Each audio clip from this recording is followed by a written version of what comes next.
para organizar o momento do encontro. Vamos ler Filipenses capítulo 4, versículo 12 e 13. Diz assim: sei bem o que é passar necessidade e sei o que é andar com fartura.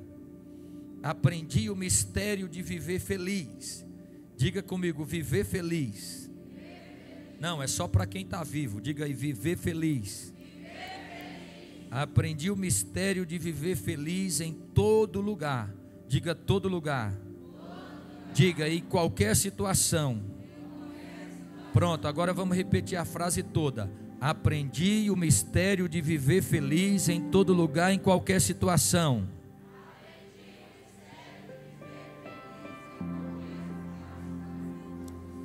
Esteja bem alimentado ou mesmo com fome, possuindo fartura ou possuindo privações, tudo posso naquele que me fortalece. Amém. Pode sentar, meu irmão.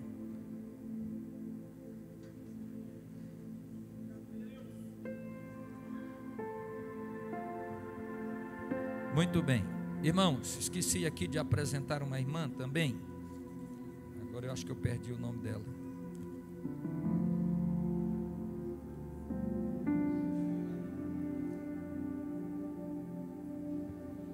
A irmã Luciene. Irmã Luciene, fique de pé, irmã Luciene. A irmã Luciene, ela nos procurou. E ela é membro de uma outra denominação evangélica, mas ela já frequenta aqui há muito tempo e decidiu estar congregando conosco, se tornando membro daqui. Então ela está sendo apresentada porque ela vai para o discipulado, não para batizar, mas para aprender a forma funcional da igreja e depois será recebida como membro. Então apresentando a igreja, porque é a igreja quem recebe por aclamação. A igreja pode dizer amém? Amém. Deus te abençoe, irmã Luciene, em nome de Jesus. Oi? Sim, no final. Meus amados irmãos, estava hoje à tarde orando a Deus, pedindo uma mensagem para ministrar hoje à noite. Na verdade, eu até mandei uma mensagem para o Gessé Oliveira, para ele, se ele tinha uma mensagem na agulha, mas ele não viu a mensagem, e aí eu tive que me virar para preparar uma mensagem, para ministrar hoje à noite. A gente vem numa sequência de ministrações, mas na verdade eu mandei a mensagem muito em cima para ele, e certamente Deus queria que nós ministrássemos esta palavra nesta noite. E eu vou ministrar uma palavra partindo do princípio que você é cristão, conhece a Deus, conhece a Bíblia, dentro do contexto ou do texto que lemos nesta noite, a carta de Paulo aos Filipenses. É claro que eu não pretendo de forma alguma esgotar o assunto, até porque existem muitas outras coisas que nós podemos fazer para viver a temática da mensagem, mas eu quero pelo menos falar de 4 coisas de como devemos fazer para ser feliz.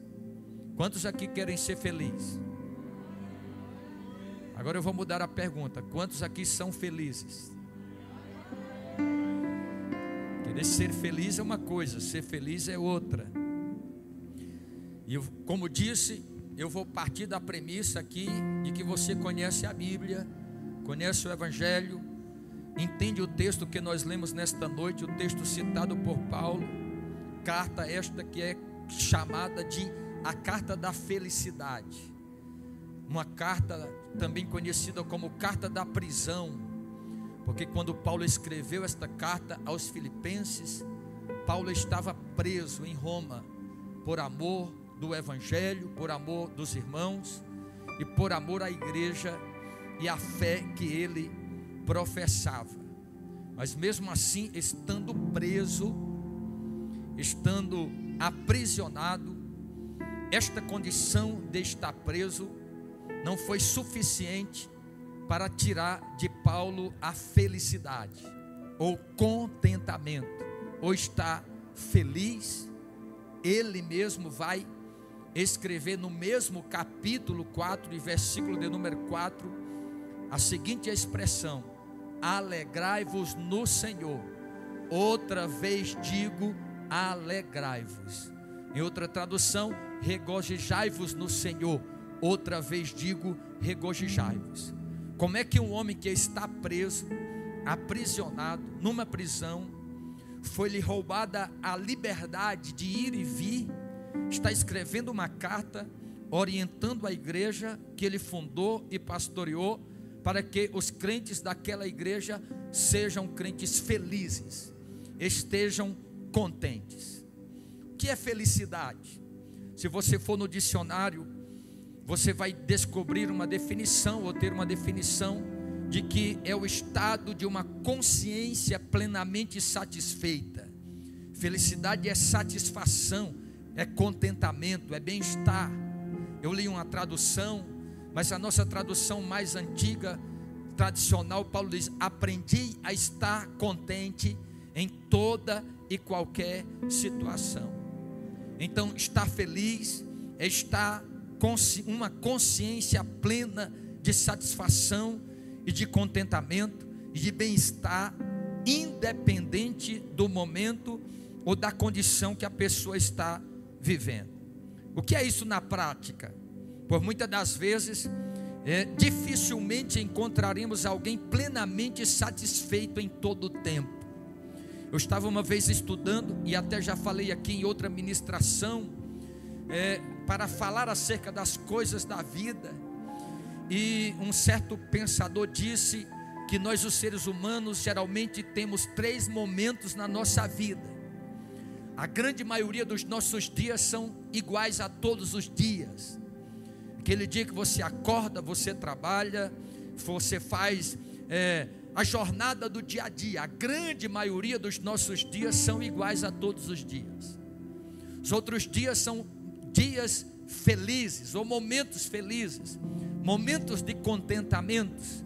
É quando você conquista algo, ou recebe algo, alcança algo, ouve algo que te faz feliz, que levanta a sua autoestima, que levanta para cima, que te ajuda a ter um momento de felicidade. Os outros dias são os dias maus, quer queiramos ou quer não queiramos, todos nós, em um determinado momento da nossa vida, viveremos os dias maus. Salomão, que foi um grande sábio de todo o mundo, a Bíblia Sagrada diz que depois deles o maior sábio foi Jesus. Antes de Jesus, Salomão foi o maior sábio que viveu no mundo, conhecia de todo o estilo e modelo de vida. Ele diz que nos dias bons nós devemos nos alegrar, porque certamente também virá os dias maus sobre a vida dos homens. Só que quando partimos da premissa de que nós temos o Espírito Santo de Deus, que nós temos Jesus na nossa vida, e que Jesus, Ele é o nosso tudo, que Jesus é aquele que nos completa, é o nosso todo, é o nosso tudo, que em Cristo nós vivemos a plenitude da vida, nós vamos perceber que não é só nos dias felizes que nós devemos estar satisfeitos, mas que em todas as situações da vida, Deus, Jesus Cristo, será aquele que sempre vai nos completar e sempre vai estar conosco. Alguém disse que não existe felicidade plena, é verdade. Ninguém vive feliz 365 dias do ano. Isto é bem verdade. E se muitas das vezes nós fôssemos perguntar para alguém o que é felicidade, certamente nós iríamos ouvir muitas definições, dependendo da ótica de cada pessoa e da forma de como cada pessoa pensa o que é felicidade. Mas eu vou dar 4 conselhos aqui bíblicos nesta noite, para nós vivermos o que Paulo nos ensina na carta aos Filipenses, no capítulo 4, versículo 12, quando ele vai dizer que aprendeu a ser feliz em toda e qualquer situação. Tanto aprendi a ter fartura como a não ter nada, a ter comida como a passar fome, porque tudo posso naquele que me fortalece. Aleluia. Então, o primeiro conselho para você que quer aprender a estar contente é você ser feliz no lugar em que você está. Seja feliz no lugar onde você se encontra. Seja feliz no lugar em que você está. Dificilmente alguém terá prazer na vida estando no lugar aonde a pessoa não quer estar. Há pessoas que estão vivendo uma vida de desprazer, de infelicidade.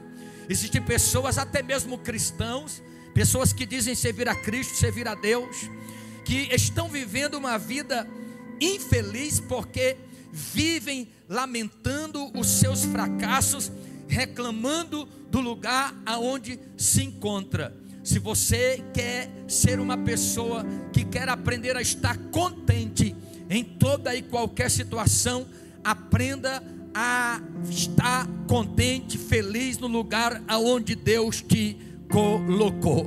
Existem pessoas que às vezes ela está há 10 anos, 15 anos na mesma empresa, reclamando do emprego, do trabalho, do patrão, mas não tem coragem de pedir contas e trabalhar no lugar aonde ela realmente se realiza, aonde realmente ela está contente. Então ela reclama das pessoas, ela reclama do lugar, ela diz: esse lugar não vai para frente, nesse lugar ninguém prospera, aqui ninguém me dá oportunidade. É uma pessoa que, em vez de tomar uma atitude para poder viver um tempo de felicidade e de contentamento, é uma pessoa que vive só reclamando da vida. Eu li uma história, irmãos, que um dia um certo senhor estava sentado no passeio da sua casa, e o seu netinho estava brincando ali pertinho do seu avô, e de repente chegou um viajante, e aquele viajante, com a sua mudança, com a sua mala, perguntou para aquele senhor: meu senhor, eu quero te fazer uma pergunta. Eu estou vindo da cidade tal e estou pensando em vir morar nesta cidade, mas gostaria de fazer uma pergunta para você.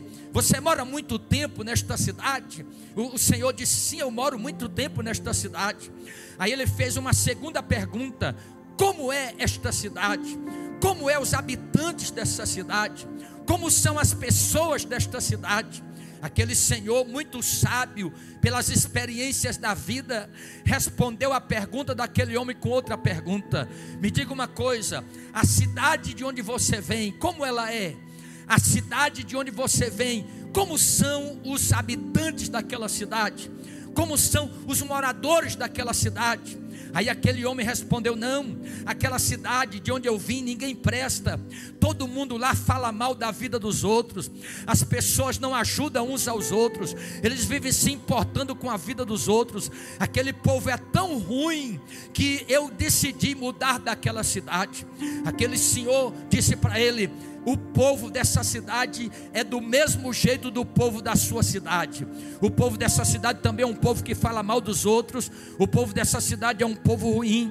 O povo dessa cidade não ajuda ninguém. Aí o homem disse: Deus me livre de morar numa cidade igual a minha. Foi embora.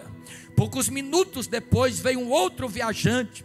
Aquele outro viajante parou, viu aquele senhor sentado na calçada, o netinho brincando. Ele se aproximou daquele senhor e perguntou para ele: meu senhor, eu estou mudando de cidade, e eu vi que essa cidade parece ser uma cidade muito boa, e eu quero ser morador desta cidade. Como é as pessoas desta cidade? E aí o velhinho perguntou, experiente, fez a mesma pergunta para ele: como é as pessoas da sua cidade? Aí ele respondeu: não, as pessoas da minha cidade são maravilhosas. As pessoas da minha cidade são pessoas ajudadoras. As pessoas da minha cidade são pessoas que dão suporte umas às outras. Eu só estou mudando de lá porque a empresa me transferiu para cá, e aí eu quero saber como é as pessoas dessa cidade. Aí aquele senhor disse: não, você pode alugar uma casa e morar aqui, porque as pessoas dessa cidade são pessoas maravilhosas. As pessoas dessa cidade são pessoas boas. As pessoas dessa cidade são pessoas que ajudam umas às outras e dão suporte umas às outras. Muito bem, disse o viajante, então eu vou morar aqui. Aí o netinho, que viu as duas conversas, parou de brincar e foi perguntar para o avô: vô, me explica uma coisa, o senhor mentiu? É porque o senhor contou duas histórias para os homens. Aí o avô disse: não, meu netinho, eu não menti, eu vou te explicar. Aquele primeiro homem que queria morar na nossa cidade, quando ele disse que as pessoas da sua cidade, onde ele morava, eram pessoas ruins, pessoas malignas, pessoas que falavam mal dos outros, porque certamente era assim que ele via as pessoas da sua cidade. Se ele fosse morar na nossa cidade, certamente ele iria ver as pessoas do mesmo jeito. Por isso, eu não quero que uma pessoa como essa venha morar numa cidade nossa, maravilhosa. E eu disse para o outro, as pessoas eram boas, porque ele via as pessoas da sua cidade na forma como verdadeiramente deveria ver as pessoas. Assim, irmão, é muita gente. Às vezes não é o ambiente, às vezes não é as pessoas, às vezes não é o lugar, às vezes é a pessoa negativa, ruim, com os pensamentos contrários, que às vezes vê as pessoas de outra forma. Mas nesta noite Deus me deu esta palavra, porque Deus quer mudar a tua mentalidade, Deus quer mudar a tua visão. Preste atenção uma coisa, muitas das vezes você está querendo que as coisas mudem na sua vida, mas não são as coisas que precisam mudar, é você que precisa mudar para que as coisas também mudem. Bendito seja o nome soberano do Senhor Jesus Cristo. Então qual é o melhor lugar? O melhor lugar é onde Deus te colocou. Você não está na família errada, você não está na casa errada, você não está na igreja errada. Você precisa mudar teu comportamento e pedir que o Espírito Santo te ajude a ver com outros olhos o lugar que Deus te colocou e o que Deus tem na tua vida. Bendito seja o nome de Jesus. O centro da vontade de Deus para a nossa vida, o lugar que vai te fazer sentir bem. Às vezes pode ser um casebre, uma pequena vila, mas depende da forma como você vê o lugar aonde Deus te colocou.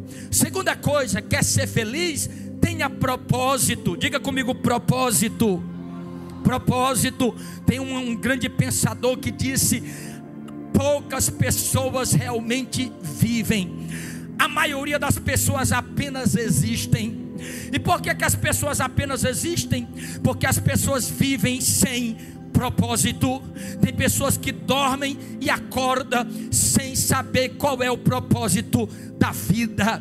Eu quero dizer para você que você não é um hindu fatalista, porque no hinduísmo os hindus acreditam no destino. Eles acreditam que a vida é como uma folha seca no chão, que o vento leva para onde quer. Não, o cristianismo não é hinduísmo. A sua vida não é uma fatalidade, o teu destino, a tua vida não é um karma. Esses dias eu estava conversando com alguém, ele falando sobre a vida dele, e ele disse: pastor, eu devo ter sido muito ruim na vida passada. Eu disse: você está enganado, não existe vida passada, só existe vida presente e vida futura, com Deus ou sem Deus.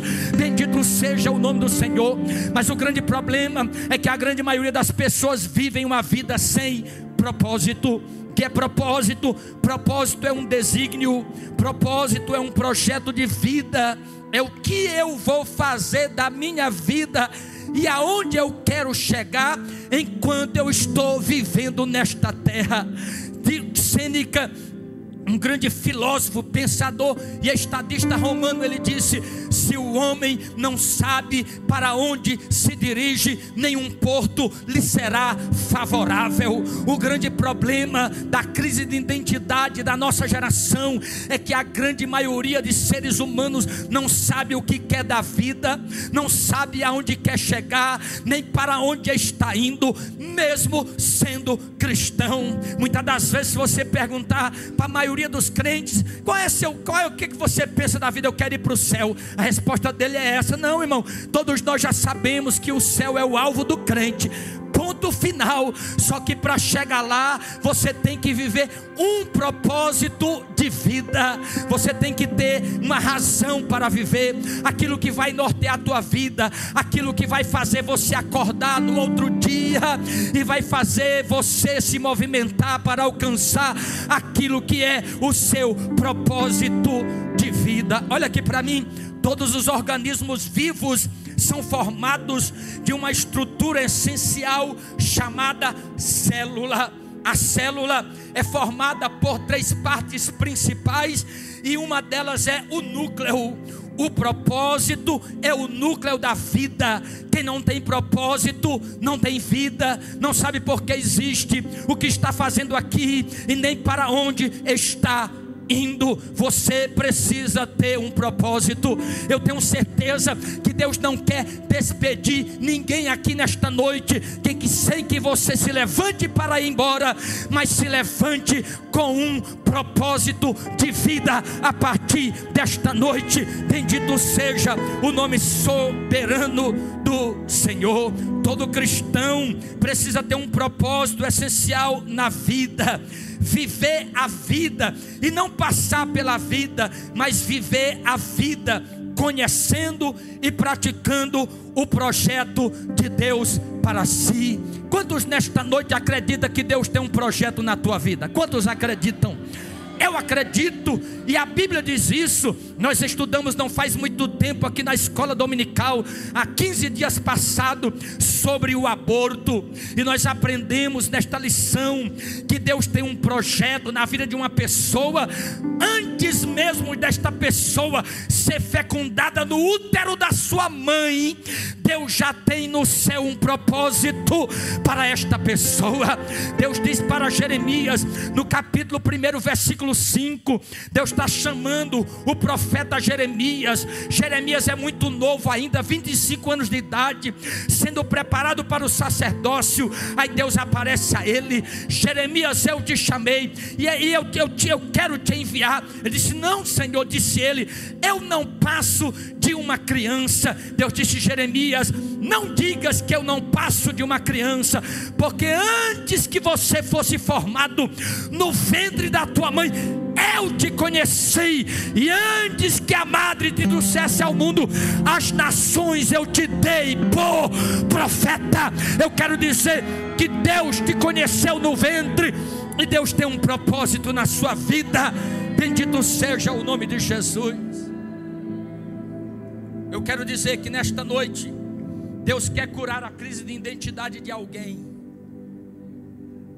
Deus não te chamou para ser ninguém, Deus te chamou para ser alguém. E você precisa viver uma vida com propósito. Filipenses 1:21, o apóstolo São Paulo, ele vai dizer assim: porque para mim o viver é Cristo e o morrer é ganho. Quem tem coragem de dizer isso se não conhecer o propósito da vida? Porque Paulo disse: para mim o viver é Cristo e o morrer é lucro. Sabe por quê? Porque Paulo escolheu para si um propósito de vida, e esse propósito foi a razão de sua existência durante toda a sua vida. Quando Paulo entregou sua vida a Jesus, Paulo decidiu viver para Cristo, e se não fosse viver para Cristo, ele preferiria morrer e estar com Cristo. Ele disse: para mim o viver é Cristo, então enquanto eu viver aqui, enquanto eu andar aqui, o meu propósito de vida é Cristo. E se o meu propósito de vida para Cristo deixar de existir, então eu prefiro morrer e estar perto dele. Bendito seja o nome de Jesus. É por isso que você vai ver Paulo sendo preso e não vai lamentar. Você vai ver Paulo apanhando, não vai lamentar. Você vai ver Paulo naufragando, mas não vai murmurar contra Deus. Sabe por quê? Porque Paulo sabe que Cristo é o propósito da sua vida. E se Cristo é o propósito da sua vida, tudo na sua vida está no controle de Deus. Bendito seja o nome de Jesus. Quem entendeu o propósito de Deus para a vida não existe existe coincidência, existe Jesuscidência. Ele sabe que Jesus está presente em todas as fases da vida dele, porque ele descobriu o seu propósito de vida. Se você não tem um propósito, você também não sabe aonde irá chegar. Vou repetir: se você não tem um propósito, você também não sabe onde irá chegar. Eu vou dar 10 conselhinhos para quem quer ter uma vida com propósito. Primeiro, persiga o propósito. Quando você descobrir o seu propósito, persiga-o até alcançá-lo. Segundo, lute por ele, independente de que as pessoas acreditem ou não em você. Terceiro, não desista nunca. Não desista nunca, mas vá até alcançar o propósito. Quarto, não ouça os pessimistas, não ouça os negativos. Lembra daquela historinha que tinha uma competição de sapo para ver qual era o sapo que subia primeiro num pau, como se fosse o pau de ser. Caiu a lâmpada, né? Olha para cá, deixa aí. Veja bem, para ver qual era o sapinho que subia primeiro para ganhar um prêmio. E aí a história diz que os sapinhos começaram a subir, e os outros que estavam assistindo ficaram dizendo: ele não vai conseguir, ele não vai conseguir, ele não vai conseguir. E aí muitos foram desistindo ao ouvir as vozes da multidão que estava observando aquele momento. Mas um deles, quanto mais as pessoas diziam não vai conseguir, não vai desistir, mais ele subia. Ele alcançou o topo, ganhou o prêmio. E aí depois aquela multidão dos sapinhos estão perguntando como foi que ele conseguiu, como foi? Aí a mãe dele disse: não, ele conseguiu, sabe por quê? Porque ele é surdo e ele não conseguiu ouvir o que os outros estavam dizendo, que ele não ia conseguir. Existem pessoas que estão dizendo para você que não vai conseguir, que você não vai chegar lá, mas eu te dou um conselho: não ouça os. Olha aqui para mim, os pessimistas dizem que os ventos gemem, e os otimistas dizem que os ventos cantam. Bendito seja o nome do Senhor. Depende da forma como você quer chegar. Nesta noite eu vou dizer como profeta: ninguém vai te impedir de chegar aonde Deus quer que você chegue.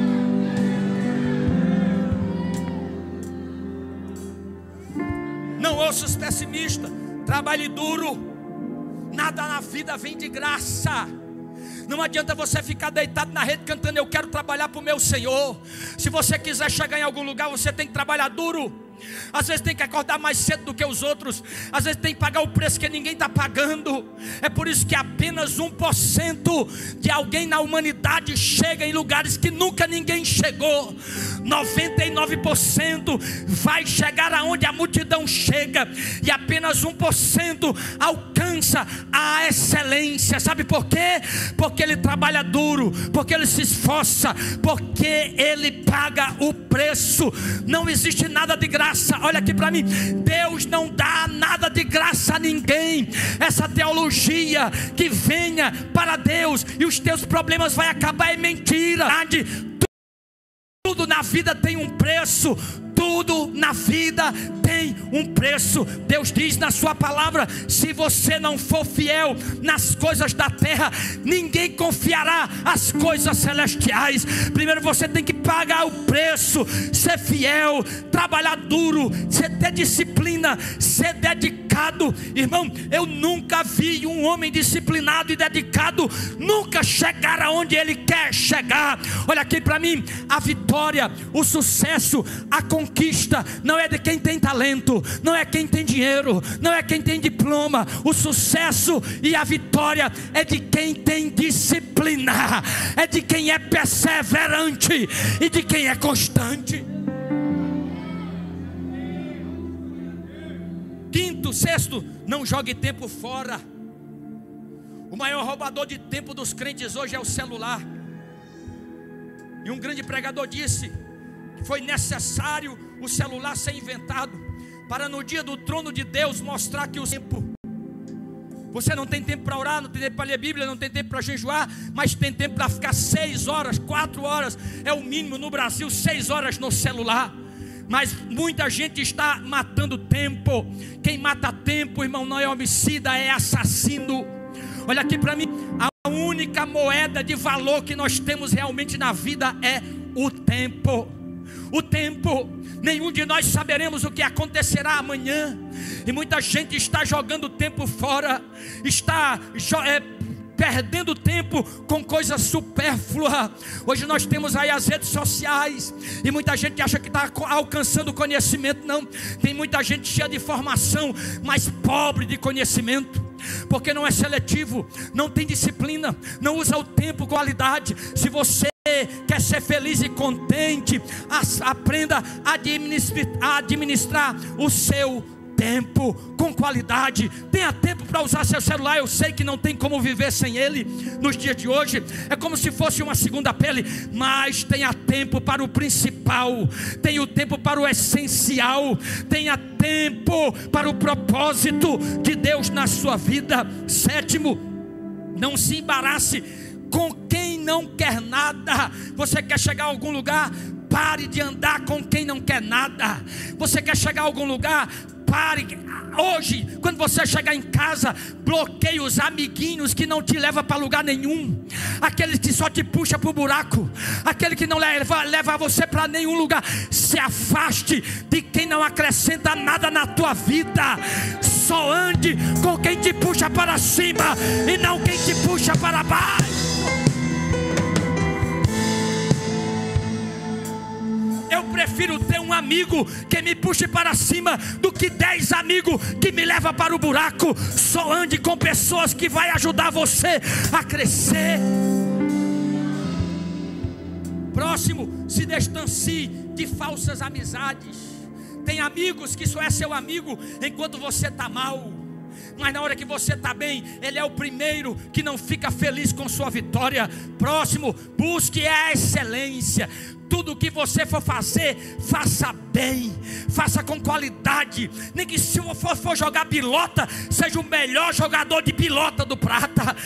Se você é o pescador, seja o melhor pescador que tem no prata. O que você for fazer, faça com excelência, faça com qualidade. Bendito seja o nome do Senhor. Seja bom no que você faz.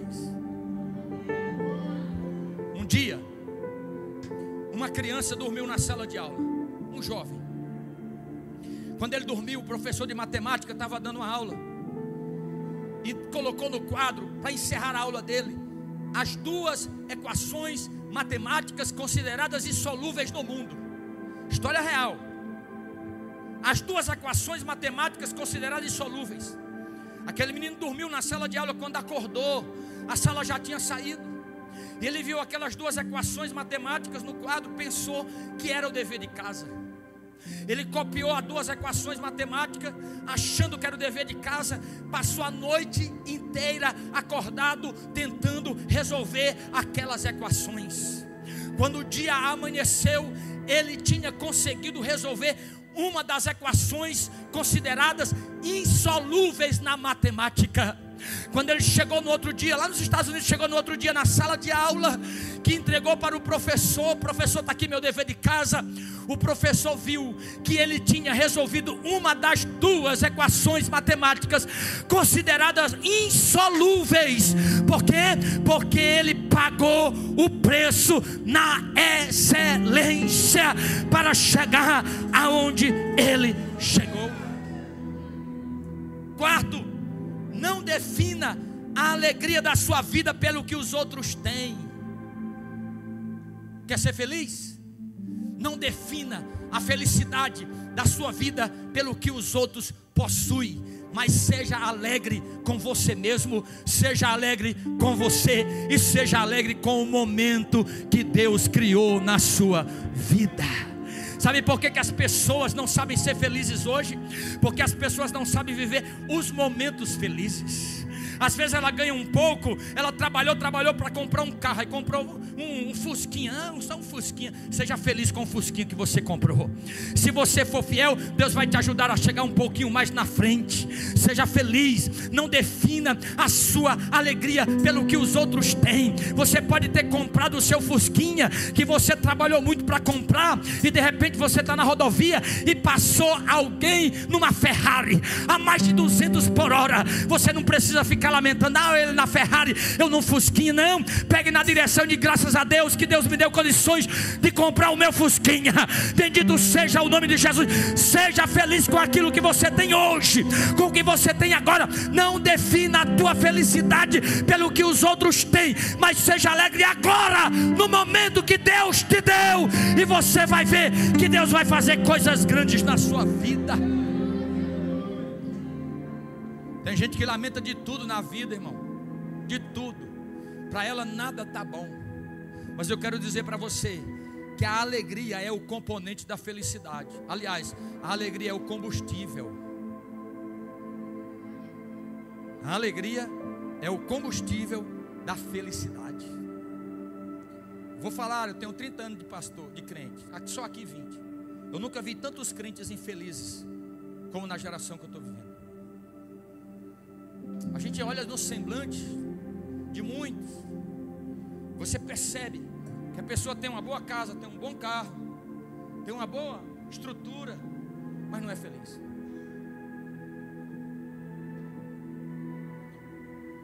As pessoas estão infelizes porque elas não estão alegres e contentes com o que Deus deu agora. Paulo disse: aprendi a estar contente em toda e qualquer situação. Hoje nós temos uma igreja abençoada no Brasil e no mundo. Templos grandes, bonitos, bancos mais confortáveis para sentar, para você ficar 2 horas de culto, som de qualidade. Mas as pessoas não são felizes. Eu lembro da geração de crente,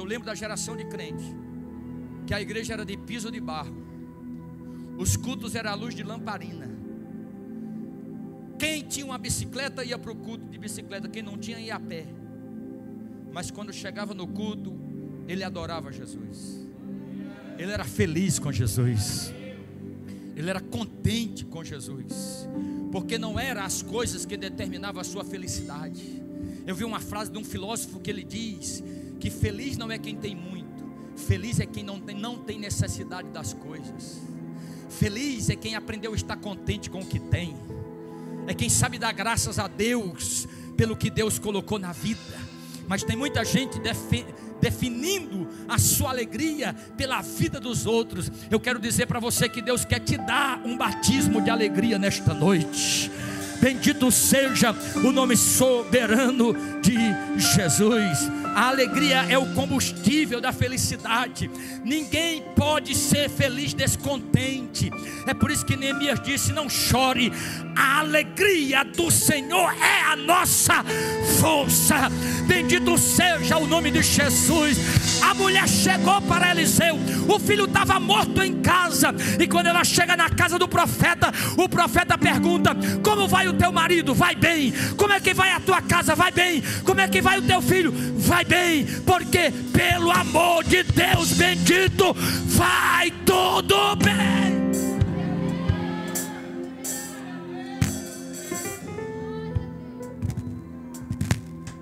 Provérbios 15:13 diz assim: a alegria do coração ilumina todo o rosto, mas a tristeza da alma abate todo o corpo. A alegria do coração aformoseia o rosto, mas a tristeza da alma abate o corpo. Tem coisa pior do que uma pessoa infeliz. Diz servir a Deus, mas infeliz. Diz servir a Deus, mas um oco na alma, vazio na alma. Não tem como ter rosto formoso se não tem coração alegre.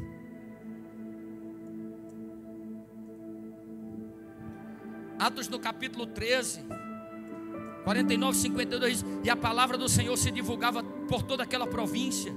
Mas os judeus incitaram algumas mulheres religiosas e honestas, e os principais da cidade levantaram perseguição contra Paulo e Barnabé e os lançaram fora dos seus termos.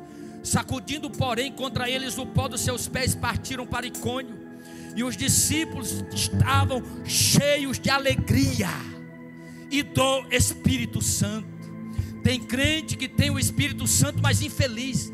O texto é claro e fez muito bem a divisão. E estavam eles cheios de alegria e cheios do Espírito Santo, mostrando que a alegria independe da condição e do momento. Eles apanharam, foram expulsos, mas eles estavam cheios de alegria, e cheio de alegria, cheio do Espírito Santo de Deus. Eu vou deixar você adorar Jesus.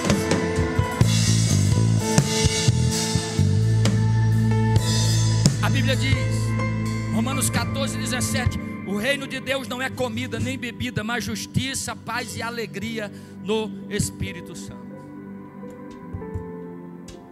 A epístola de Paulo aos Filipenses, irmão, é a epístola da alegria. Alegrai-vos no Senhor. Outra vez digo, alegrai-vos. Paulo está preso, mas está alegre. Vou repetir, Paulo está preso, mas está alegre. Por quê? Porque a prisão dele contribuiu para o progresso do Evangelho. Ele escreve no capítulo 1 aos Filipenses: meus irmãos, vocês não fiquem tristes porque eu estou preso. As minhas prisões contribuíram em muito para o progresso do Evangelho, de forma que toda a guarda pretoriana ouviu a mensagem do Evangelho. Quem era a guarda pretoriana? Era a guarda de elite de César. Paulo estava preso numa prisão domiciliar, e todo dia trocava o turno do soldado. O soldado ia, colocava a corrente no pé do soldado e no pé de Paulo. Paulo evangelizava aquele soldado. No outro dia vinha outro soldado, prendia ele em Paulo, ficava um turno de 24 horas. Paulo falava de Jesus, de forma que em 2 anos que Paulo estava preso, 2 anos Paulo pregou o evangelho para a guarda pretoriana, para a guarda do palácio de César. César estava prendendo Paulo para Paulo não pregar o evangelho, e ele nem sabia que Paulo estava ganhando toda a casa de César, os empregados de César, os ministros de César, os soldados de César. Aí Paulo diz: alegrem-se, não porque eu estou preso, mas alegre porque a minha prisão contribuiu para o crescimento do evangelho.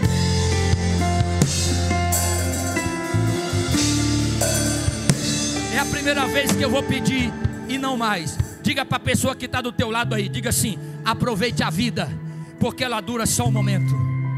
Não, irmão, só quem está vivo, diga aí: aproveita a vida, porque ela dura só um momento, meu irmão.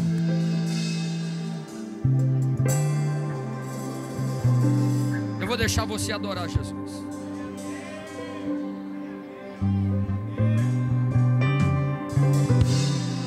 Eu vou deixar você adorar Jesus. Eu vou deixar você adorar Jesus. Eu vou deixar você adorar Jesus. Você tem uma palavra que glorifica o nome de Jesus esta noite? Ou perdeu a alegria de tal maneira que nem força mais você tem para adorá-lo? Se for assim, Jesus vai te visitar aí esta noite, e vai te dar um batismo de alegria esta noite, e vai te dar força para vencer essa prova, para vencer essa luta, porque a alegria do Senhor, irmão, Deus não pode usar um crente desanimado. Esta noite Deus quer dar um batismo de ânimo para te usar na terra.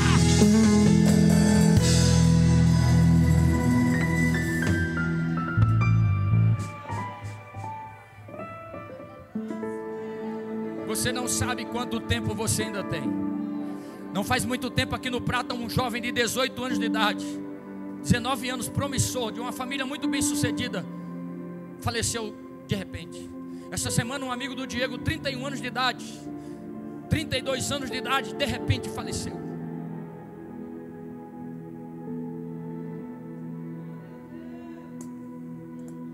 Nós precisamos aprender a estar contente agora. Oh, bendito seja o nome de Jesus. Você precisa dizer como Paulo, se você é crente de verdade, você precisa dizer: tudo posso naquele que me fortalece. Se a despensa está cheia, eu tudo posso. Se a despensa está vazia, eu tudo posso. Se eu tenho sobrando, eu tudo posso. Se está faltando, eu tudo posso. Se eu estou sadio, eu tudo posso. Mas se eu estou passando por um período de enfermidade, eu tudo posso. Porque não depende de mim, do pastor Arnaldo, da pessoa que está do meu lado. Depende dele.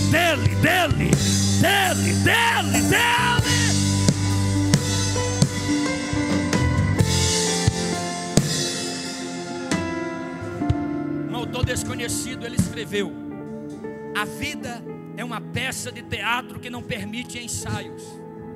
Por isso cante, chore, dance, ria e viva intensamente, antes que a cortina se feche e a peça termine sem aplausos.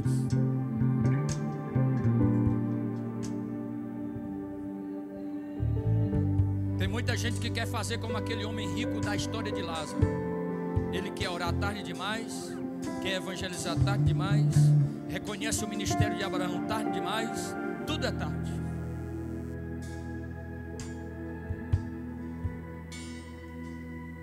Preste atenção uma coisa, eu vou te dizer uma frase: não viva para que a sua presença seja notada, mas viva para que a sua falta seja sentida.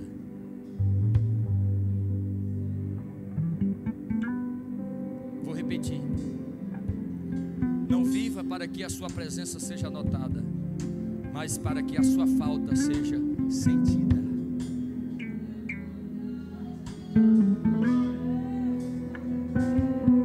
Tem pessoas que vai morrer numa semana e na outra todo mundo já se esqueceu dela. Mas tem pessoas que marcaram tanto a vida dos outros que 30 anos depois há pessoas que estão dizendo: rapaz, fulano de tal era tremendo, fulano de tal era extraordinário, fulano de tal marcou nossas vidas.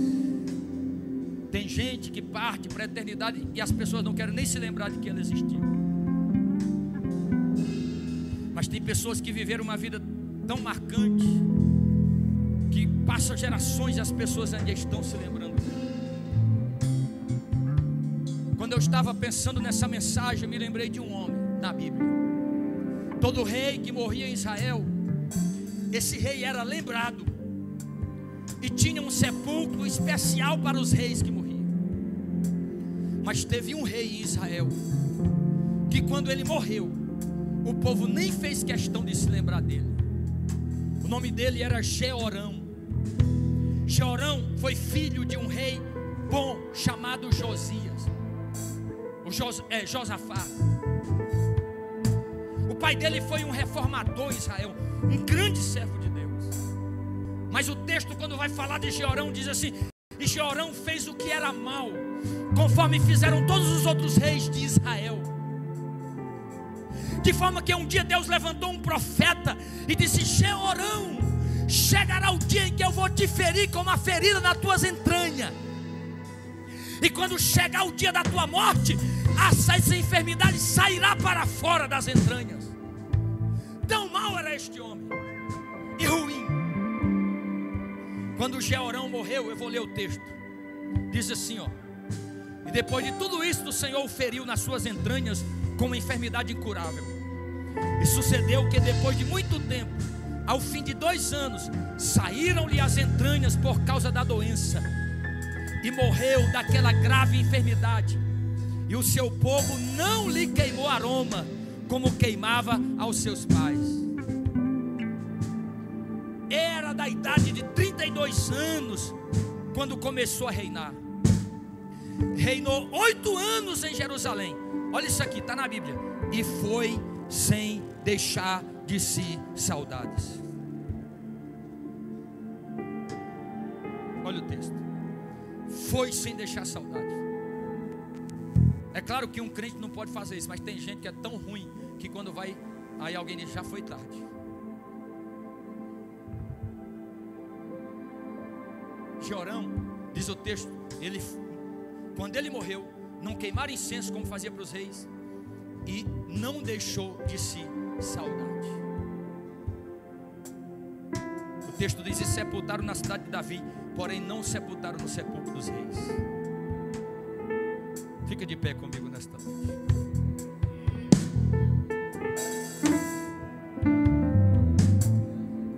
Você precisa voltar para sua casa pensando hoje: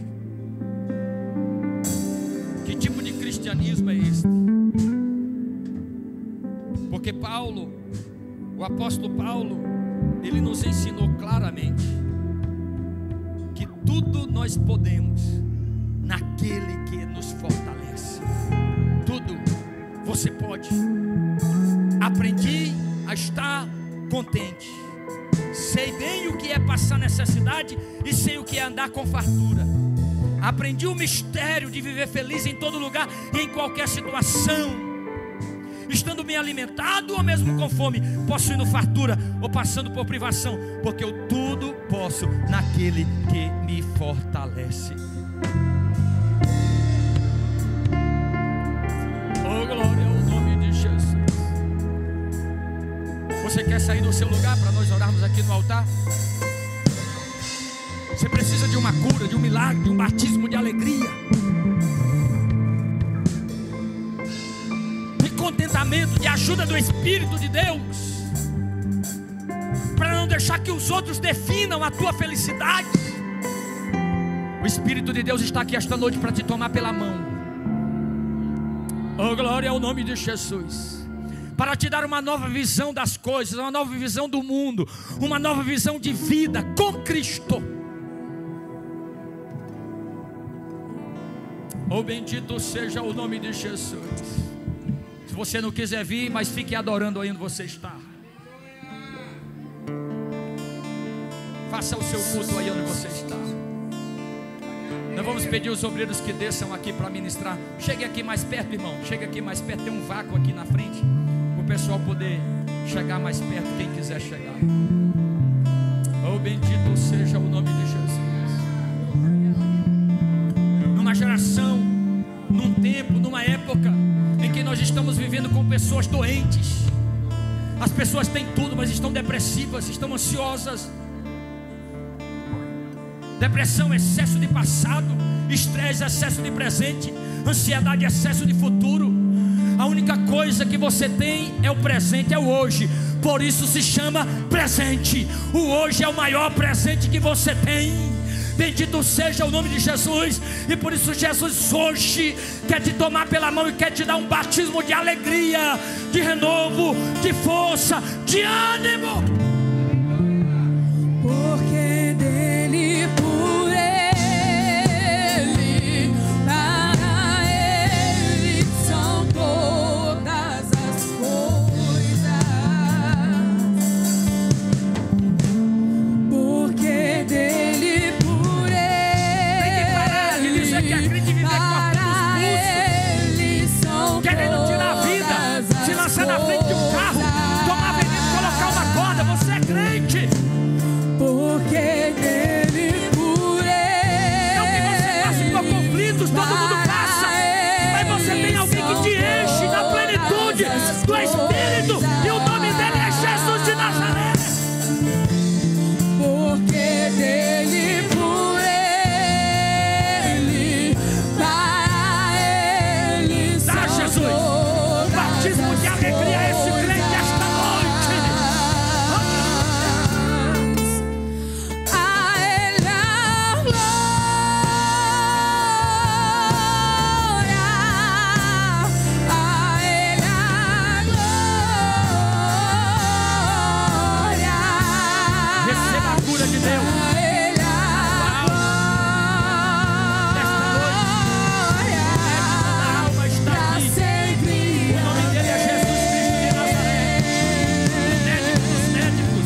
operar o que o homem não pode operar.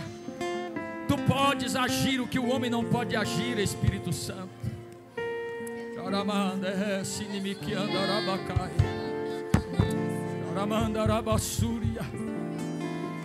Oh, bendito seja o nome de Jesus. Deixa Ele te ajudar. Ele quer ajudar você.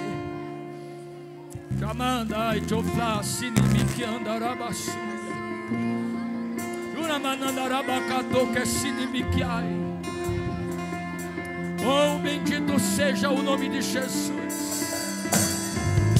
Ele quer te dar uma razão para viver, um propósito de vida, o centro da vontade dEle.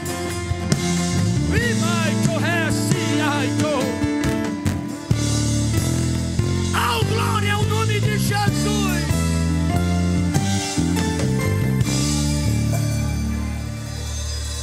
Muitas coisas te tiraram do rumo, para a direita ou para a esquerda.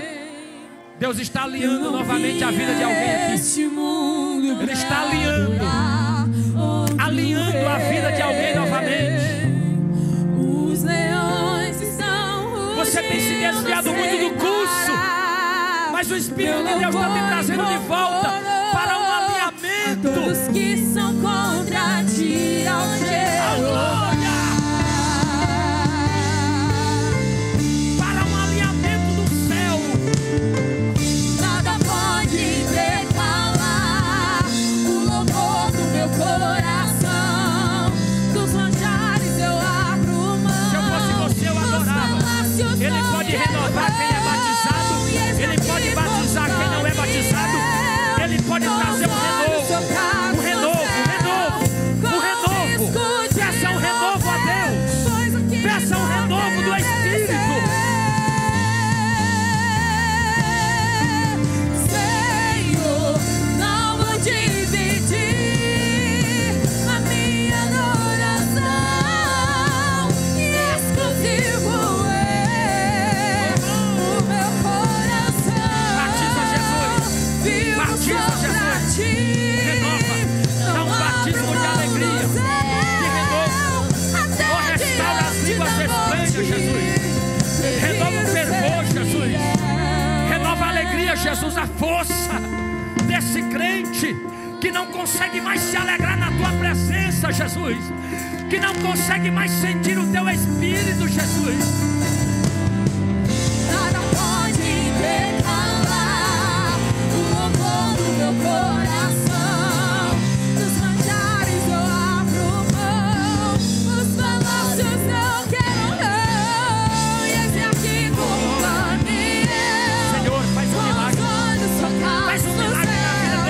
Nesta mensagem, nesta noite, Jesus, dá um batismo de alegria. Batiza, Jesus.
a tua glória, em nome de Jesus. Você pode dizer amém, meu irmão? Amém. Deus te abençoe, Ele vai honrar tua fé, tua atitude de fé.